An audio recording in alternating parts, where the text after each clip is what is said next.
नमस्कार, मैं हूं सौरभ शर्मा। जम्मू एयरबेस पर ड्रोन से हुए हमले से जुड़ी इस वक्त की बड़ी खबर आपको दे दें। इस हमले पर प्रधानमंत्री नरेंद्र मोदी ने एक हाई लेवल मीटिंग बुलाई है। यह मीटिंग बस थोड़ी देर में शुरू होगी। इस मीटिंग में गृह मंत्री अमित शाह, रक्षा मंत्री राजनाथ सिंह भी शामिल हो रहे हैं।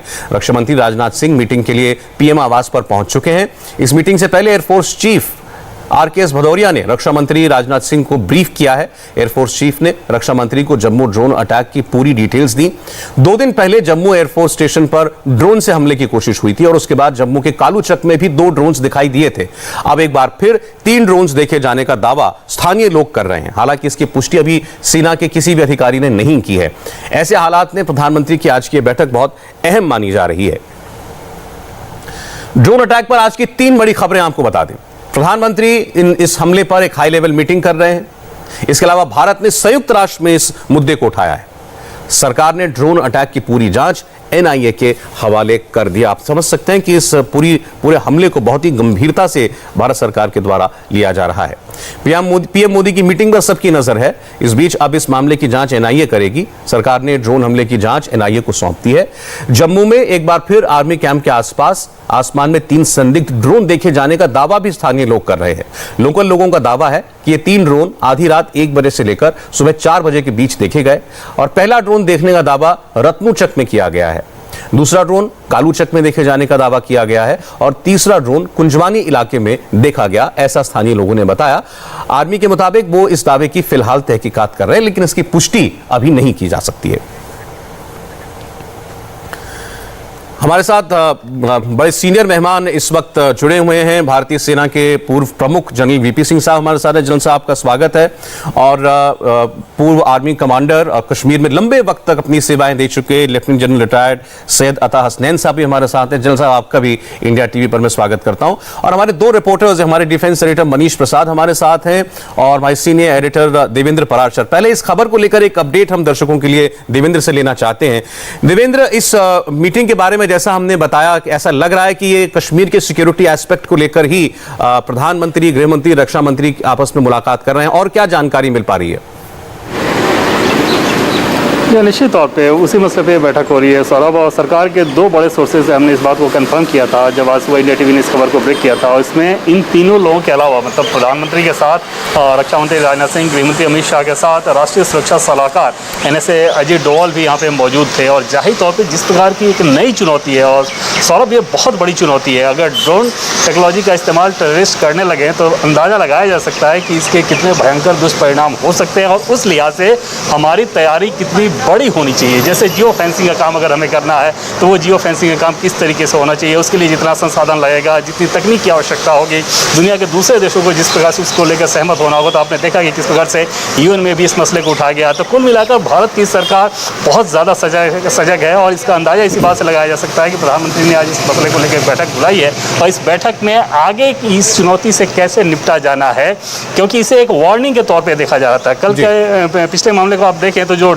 ड्रोन था या फिर जो एक्सप्लोसिव था वो बहुत ज़्यादा विध्वंसकारी नहीं था, या ड्रोन बहुत ज़्यादा हाईटेक नहीं था, बावजूद इसके उसे एक अलार्म के तौर पे इसलिए देखा जा रहा है क्योंकि ये टेक्नोलॉजी बहुत ज़्यादा सुलभ है। बिल्कुल ठीक कह रहे हो। मैं मेहमानों के पास जाना चाहता हूँ। देवेंद्र, उससे पहले बस इतना और बता दें, आपकी जानकारी के मुताबिक बैठक शुरू हो चुकी है। जी सर, बिल्कुल ये बैठक शुरू हो चुकी है और बैठक में जिन नामों को हमने बताया वो इस बैठक में मौजूद हैं। उम्मीद जताई जा रही है कि लगभग 45 मिनट से लेकर 1 घंटे तक ये बैठक चल सकती है। बहुत हाई प्रोफाइल बैठक है। अब मैं मेहमानों का रुख करना चाहूंगा। जनरल मलिक, सबसे पहले तो जो हमला हुआ है जम्मू एयरफोर्स बेस पर, क्या इसकी गंभीरता, जो हमने कुछ साल पहले पठानकोट एयरबेस पर हमला देखा था, वहां पर आतंकवादी खुद गए थे, वो अंदर तक जाने में कामयाब हो गए थे। यहां भी ये ड्रोन के जरिए से ही, लेकिन विस्फोटक हमारे बेस के अंदर आया और वहां पर धमाका हुआ भी। तो क्या इसकी गंभीरता उस पुराने मामले से किसी भी नजरिए से कम आकी जाएगी? सौरभ, ये सवाल मुझे कह रहे हैं या अता हसनैन के? जनरल मलिक प्लीज आपसे। ओके, पहली बात तो मेरा नाम वीपी सिंह नहीं है, वीपी मलिक है। हो सकता है मेरे मुंह से गलती से निकला। इंसिडेंट जो जम्मू में हुआ है ये सीरियस है, इसमें कोई शक नहीं है और इसको सीरियस लिया भी जा रहा है। लेकिन मैं समझता हूं कि इसको पठानकोट वाला जो इंसिडेंट हुआ है उसके साथ में तुलना नहीं करनी चाहिए। वो किसी और किस्म का था और ये किसी और किस्म का है। सिर्फ कॉमनैलिटी दोनों में यही है कि ये आतंकवादी जो पाकिस्तान से जुड़े हुए हैं उन्होंने दोनों इंसिडेंट कराया है। एक का तो पक्का यकीन है और दूसरे के भी बहुत ज्यादा शक है। नाउ इसके ऊपर दो हम टिप्पणियां कर सकते हैं। पहली तो पॉलिटिकल लेवल के ऊपर पॉलिटिकल डायमेंशन इसकी देखनी चाहिए और दूसरी है उसकी टेक्नोलॉजिकल और मिलिट्री डायमेंशन इसकी देखनी चाहिए।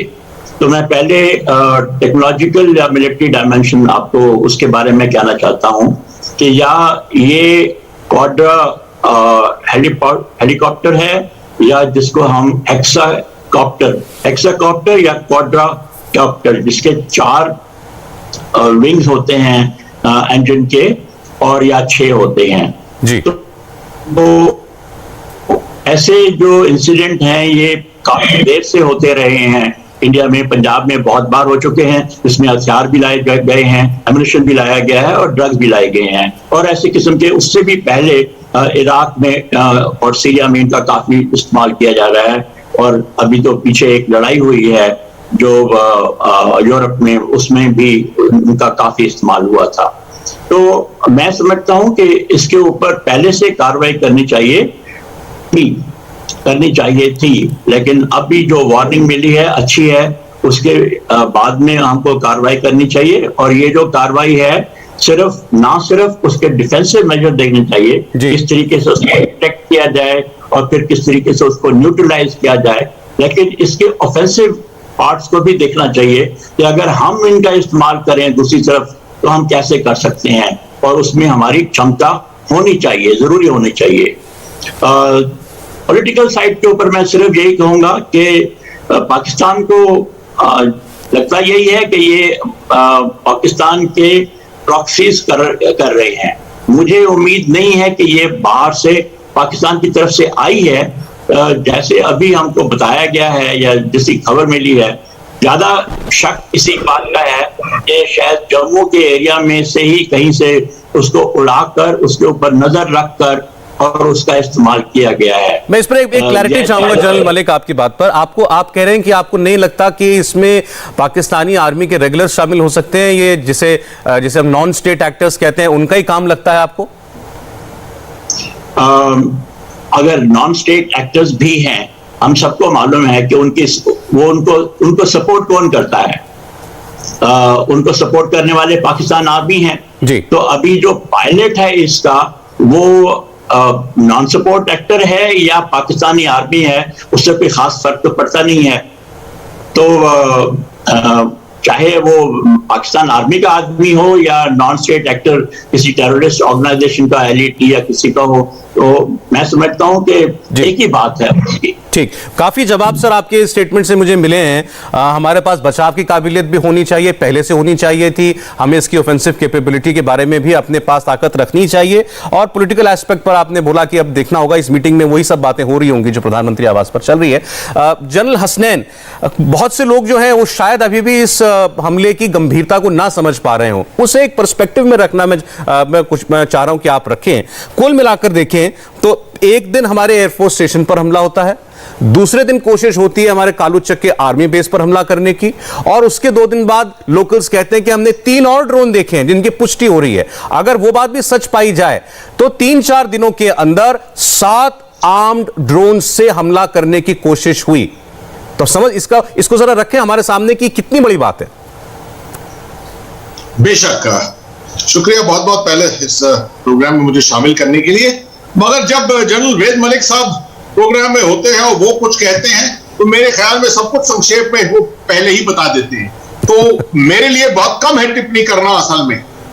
मगर आपने सवाल बहुत अच्छा उठाया है कि इसको पर्सपेक्टिव में अगर हम देखें तो 7 ड्रोनों का इस्तेमाल 2 दिन के अंदर हुआ है तकरीबन। हम समझे ये एक जनरेशनल चेंज है हाइब्रिड कॉन्फ्लिक्ट के अंदर, सब कन्वेंशनल कॉन्फ्लिक्ट के अंदर टेक्नोलॉजी का एकदम से एक जनरेशनल इस्तेमाल, मतलब हायर जनरेशनल इस्तेमाल आपके सामने आ रहा है।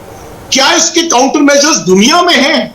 मैं कहता हूं हाँ, दुनिया के अंदर, क्योंकि अभी तजुर्बा काफी इजराइल के अंदर हो चुका है, अजरबैजान अर्मीनिया के बीच में लड़ाई हुई है, और आपने देखा है कि अरामको फैसिलिटी जो सऊदी अरेबिया में थी, उसके ऊपर एक स्वाम के तौर पर, एक झुंड के तौर पे 6 ड्रोन और 11 मिसाइल्स का एक साथ हमला किया। ये चीजें हमने अभी तक नहीं देखी। हमने जो देखा है सिर्फ एक, मैं समझता हूं, टेक्नोलॉजी डेमोन्स्ट्रेशन देखा है, और वो देख रहे हैं कि क्या काबिलियत है उनके पास और उस काबिलियत से कितना हासिल कर सकते हैं।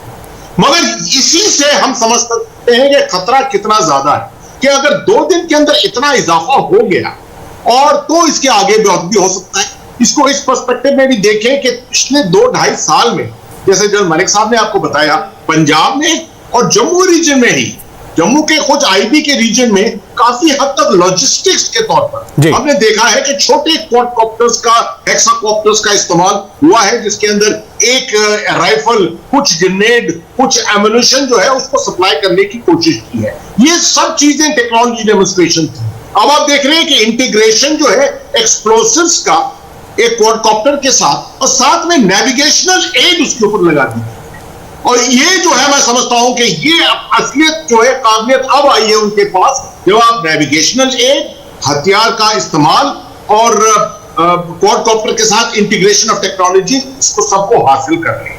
बहुत जरूरी है इस वक्त, जैसे जनरल मलिक साहब ने कहा, कि इसके लिए काउंटर मेजर्स हम सोच देखें, आगे बढ़ के सोचें इसके बारे में। इसके बारे में मैंने पहले दिन ही लिखा था कुछ अखबारों में भी, और जो जनरल मलिक साहब ने कहा है बिल्कुल मैं सहमत हूं उसके साथ। पहली चीज जो हमें देखना चाहिए वो है कि हम इसका आक्रामक इस्तेमाल कैसे कर सकते हैं। We should not be defensive, कि हम सिर्फ काउंटर मेजर्स और टेक्नोलॉजी के जरिए इसको काउंटर करने के तरीके देखें, मगर अगर जरूरत पड़े तो हम इसी टेक्नोलॉजी को कैसे इस्तेमाल करके और दुश्मन को मार। जनरल साहब, एक सवाल लोगों के मन में जरूर उठ रहा होगा इस वक्त, वो ये है कि अगर ये काबिलियत पाकिस्तान में बैठे आतंकवादियों के पास हो सकती है, आप लोग भारत की सैन्य क्षमता को हम सबसे बेहतर समझते हैं और आज की कैपेबिलिटीज के ऊपर भी आप लोग लगातार पढ़ते भी रहते हैं और बताते भी रहते हैं, अगर ये एक आतंकवादी के पास हो सकती है तो क्या भारतीय आर्म्ड फोर्सेस के पास नहीं है? देखिए, ये बहुत दिलचस्प सवाल है, आपने बिल्कुल सही कहा, और मैं इससे शुरुआत करूंगा कि आमतौर पे जब हम कन्वेंशनल लड़ाई में देखते हैं कि ड्रोन का इस्तेमाल क्या होता है, तो वो आमतौर पे फिक्स्ड विंग ड्रोन्स का होता है, जो आप अफगानिस्तान में देख रहे हैं, काफी हद तक गाजा की लड़ाई में भी आप काफी हद तक देख रहे हैं। मगर ये जो हाइब्रिड और सब कन्वेंशनल कॉन्फ्लिक्ट में होता है, इसका इस्तेमाल छोटे ड्रोन क्वाडकॉप्टर्स के जरिए होता है। मैं आपको सहमति के साथ कह सकता हूं कि भारत के अंदर जिन इंडस्ट्री, डिफेंस इंडस्ट्री और सिविलियन इंडस्ट्री, ना सिर्फ डिफेंस के साथ मगर सिविलियन इंडस्ट्री में ड्रोन्स का बहुत इजाफा हुआ है, इस्तेमाल हो रहा है। मैं नेशनल डिजास्टर मैनेजमेंट अथॉरिटी का एक सदस्य हूं, मैं आपको बता सकता हूं, सर्टिफाई कर सकता हूं कि हमारी स्टेट्स के अंदर बहुत हद तक बहुत सी स्टेट्स ने ड्रोन्स का इस्तेमाल शुरू कर दिया है डिजास्टर मैनेजमेंट में, आपदा के यकीनन, बिल्कुल। तो मैं नहीं डिनाई करता कि हमारे पास काबिलियत है, हमारे पास पूरी काबिलियत है, बस डेमोन्स्ट्रेट करने की। जनरल साहब, मैं जनरल मलिक का एक कमेंट लूंगा, उससे पहले एक बार हम मनीष प्रसाद, हमारे डिफेंस एडिटर के पास जाना चाहते हैं। 2-3 चीजों की आपसे जानकारी चाहिए मनीष। पहले तो ये एक ड्रोन जम्मू कश्मीर पुलिस ने डल झील के पास से बरामद किया है, उसके बारे में क्या बताया जा रहा है? अगर कोई डिटेल्स आप तक पहुंची हो, उसका मेक क्या है, कहां का बना हुआ है और क्या उसका इस्तेमाल हुआ था इन्हीं हमलों के अंदर? और दूसरा, ये ऑपरेट सीमा पार से हो रहे थे, क्या इसकी पुष्टि कर रहे हैं आपके सोर्सेस? सौरभ, सबसे पहले ये बताना जरूरी है कि एयरफोर्स बेस जम्मू के पास जो 2 धमाके हुए, दरअसल यूएवी आईडी का इस्तेमाल किया गया। इसे रेफरेंस के तौर पर आसपास के पूरे एरिया को मॉनिटर किया गया और यही वजह इन्वेस्टिगेशन एजेंसी, खासतौर पे एनआईए और जम्मू कश्मीर पुलिस इसकी जांच पड़ताल कर रही है।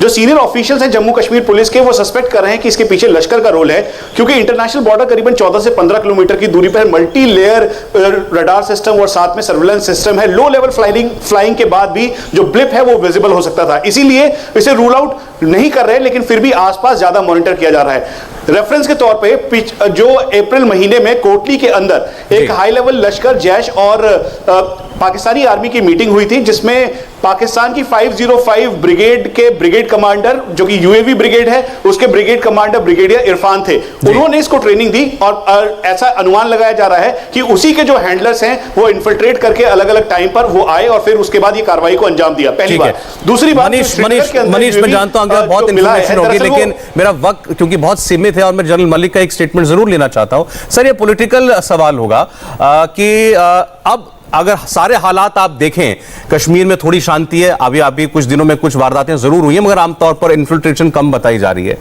हादसे कम हो रहे हैं, LOC पर बहुत शांति है दोनों तरफ से। ऐसे हालात में भारत सरकार का पॉलिटिकल रिएक्शन क्या हो सकता है और होना चाहिए? पॉलिटिकल, ये सवाल से थोड़ा पहले एक आपने और सवाल किया था कि हमारी फौजों के पास क्षमता है या नहीं। तो हमारी फौजों के पास क्षमता है और पिछले आर्मी डे परेड के ऊपर इनका इस्तेमाल हुआ था, लेकिन आमतौर के ऊपर जो हम इनका इस्तेमाल करते हैं वो सिर्फ सर्वेलेंस के लिए करते हैं या फोटोग्राफी के लिए करते हैं। तो ऐसा नहीं कि हमारे पास है नहीं, हमारी फौजों के पास भी ये ऐसे क्वाडकॉप्टर या हेक्साकॉप्टर हैं, लेकिन उनका इस तरीके से इस्तेमाल करना अभी तक ज्यादा उसके बारे में सोच विचार नहीं हुआ है। इस बात को मैं मानता हूं। पॉलिटिकल रिएक्शन के बारे में मैं समझता हूं कि इसमें कोई शक नहीं है कि हमको पाकिस्तान को एक बहुत कड़ी वार्निंग देनी चाहिए, क्योंकि जिस तरीके से उन्होंने अगर इसका इस्तेमाल किया है, चाहे डायरेक्टली या indirectly through terrorist organisation, Lashkar e Taiba या कोई और, तो उसका हमको उनको पक्का कहना पड़ेगा कि हम आपको इसके जवाब बहुत कड़ी तरीके से देंगे। मैं आपको एक याद कराना चाहता हूं, मेरे टाइम के ऊपर जब मैं चीफ था तो हमने एक टेररिस्ट को स्टिंगर मिसाइल के साथ में पकड़ा जी। और उस बात को मैंने कैबिनेट में उठाया और उनको मैंने कहा कि अगर स्टिंगर इस मिसाइल का इस्तेमाल हमारे देश में किसी प्लेन को गिराने में, पैसेंजर या मिलिट्री प्लेन को गिराने में होगा तो उसका बहुत ज्यादा खतरा हो सकता है, क्योंकि वो हमने खुद पकड़ा था जी। तो इसलिए मेरे कहने के ऊपर कैबिनेट की तरफ से एक वार्निंग दी गई पाकिस्तान को कि अगर हमने कोई और पकड़ा तो उसका जवाब आपको हम पूरी तरीके से मिलिट्री के साथ में देंगे जी। तो इस तरह वार्निंग देनी पड़ेगी और उसका हमारे पास एक सिर्फ कहने की वार्निंग नहीं होगी, एक्शन की भी वार्निंग जरूरत पड़े तो हमारे पास क्षमता भी होनी चाहिए और करनी पड़े तो करेंगे। तो मैं समझता हूँ कि इन्हीं बातों के ऊपर अभी पॉलिटिकल विचार कर रहे होंगे कि पाकिस्तान को किस तरीके से इसके बारे में बताया जाए। और दूसरा आपको टोकते हुए बहुत खराब लग रहा है, आपको टोकते हुए मुझे बड़ा खराब लग रहा है, लेकिन मैं मजबूरी है मेरी, मेरे पास समय बिल्कुल खत्म हो गया है। लेकिन मुझे लगता है कि आपने जो बात कही वो पूरी तरह हम सब की समझ में आ गई और वही विचार विमर्श चल रहा होगा इस वक्त कैबिनेट की मीटिंग में कि कैसी वार्निंग और कैसा जवाब पाकिस्तान को इसका देना चाहिए। जनरल मलिक साहब, जनरल हसनैन साहब, हमारे दोनों रिपोर्टर्स मनीष प्रसाद और देवेंद्र पराशर, आपका बहुत बहुत धन्यवाद। हमारे लिए वक्त है एक छोटे से ब्रेक का और लौटेंगे इस वक्त की हेडलाइंस के साथ।